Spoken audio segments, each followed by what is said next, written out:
Just so I don't smile. I got one of those here. Not quite as big as this one. No. This is 2 teeth. So, Art, it'd be great if you talked to me. Mm-hmm. I mean, you can talk to this, Nah, I'll but talk to try, you. yeah, it's easier to talk to a person. Okay. So, you've looked over what I sent you? Yeah, did you bring an extra one of the trifold? No, well, I've probably got one in the bag, but we probably don't really need it, as long as you looked it over, and I think you already have a feel of what you want to talk about anyway. So, Oscar, does it bother you that when something's behind his head right here? Don't worry about it, Art. You can move it. I don't know, I think it's okay. No, I don't want things growing out of my head. And I'm looking to see, oh, good, huh? Yeah. We just wanted to be right. So, Okay. So let me just ask you one thing real quick, Art. Is the general purpose for this for your life story?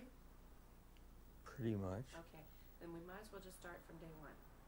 No, I'm But- going to start with a definition of what my life Perfect. You know is exactly what you kind wanna of do. going after, and it's poetry. Great. And then and then we can start from day one if you want. But chronology, okay, we can do chronology. I have a difficult time with chronology because I don't remember, when something happened. Even when I went to school, I can't remember exactly what year it was, so. But I do remember certain points. Okay. These are the 2 poems that best define my life. First one's by Edna St. Vincent Millay. It's called First Fig, though I never knew that's what its title was. My candle burns at both ends. It will not last the night. But ah, my foes, and oh, my friends, it gives a lovely light. And the other one is Robert Frost, The Road Not Taken. 2 roads diverged in a yellow wood, and sorry I could not travel both, and be one traveler. Long I stood and looked down as far as I could to where it bent in the undergrowth. Then I took the other, just as fair and having perhaps a better claim, because it was grassy and wanted wear, though as for that, the passing there had worn them really about the same. I shall be telling this with a sigh. Somewhere ages and ages hence, 2 roads diverged in a wood, and I took the one less traveled, and that has made all the difference. And then there's just a couple of lines I'll do from this. This is by a priest who left the priesthood. There are men too gentle to live among wolves. They prey upon them with IBM eyes and sell their hearts and guts for martinis at noon. There are men too gentle for a savage world who dream instead of snow and children and Halloween and wonder if the leaves will change their color soon.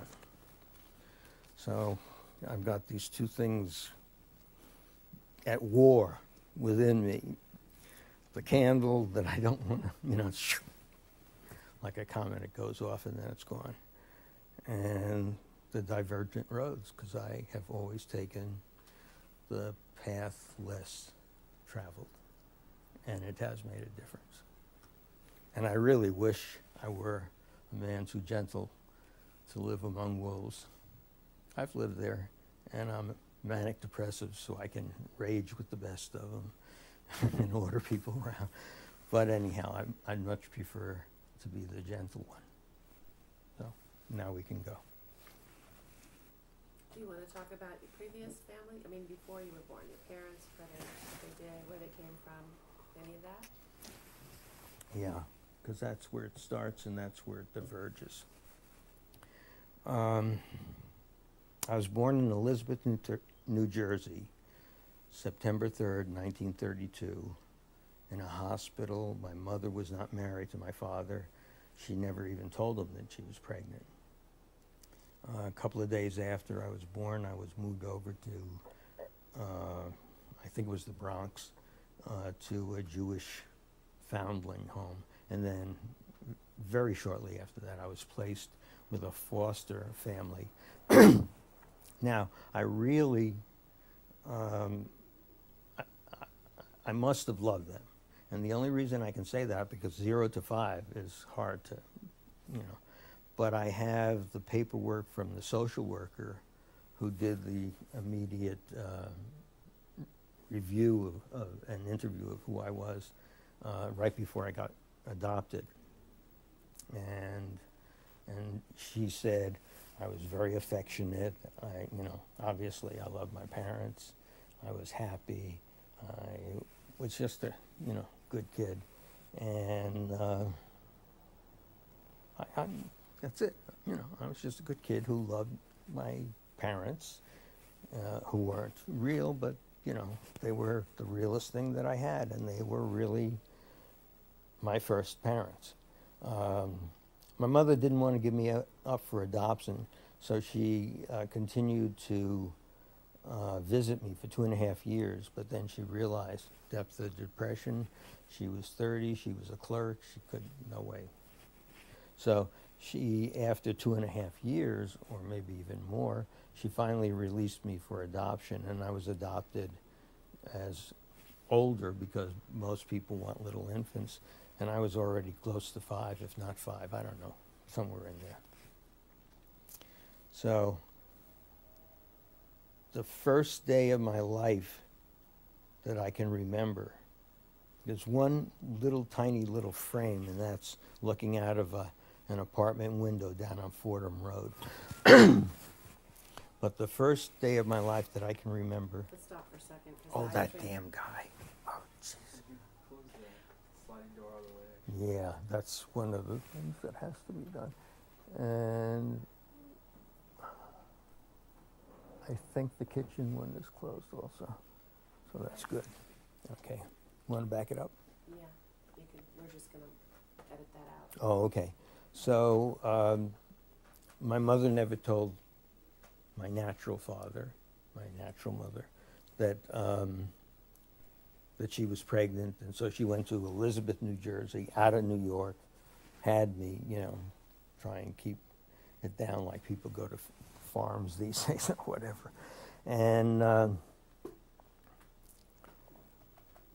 after I was born, she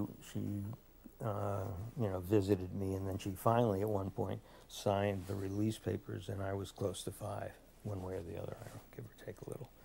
And so the real first day that I can remember is the day I was adopted.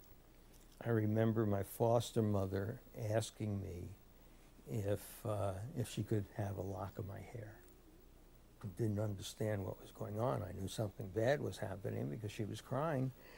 And she was the type of person who would not have assaulted me and say, I want a lock of your hair. She asked permission from this little 5-year-old kid who obviously she loved also. And I